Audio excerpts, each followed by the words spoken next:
মহান আল্লাহ তাআলা বলছেন, وعد الله الذين آمنوا منكم وعملوا الصالحات ليستخلفنهم في الأرض كما استخلف الذين من قبلهم ولا يمكنن لهم دينهم الذي ارتضى لهم ولا يبدلنهم من بعد خوفهم آمنا।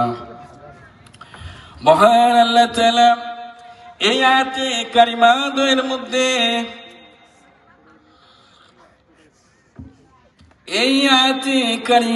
দ্বয়ের মধ্যে মহান আল্লাহ তাআলা বলছেন,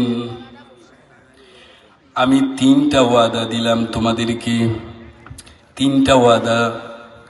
এক নম্বর ওয়াদা, আমি আল্লাহ দুনিয়ার শাসন ক্ষমতা তোমাদের হাতে তুলে দেব। দুই নম্বর ওয়াদা, আমি গোটা জাহানের মধ্যে ইসলামকে প্রতিষ্ঠিত করে দিব। তিন নম্বর ওয়াদা আল্লাহ তাআলা বলছেন, আমি তোমাদেরকে কাফির বিদুইনদের হাত থেকে রক্ষা করব। ওয়াদা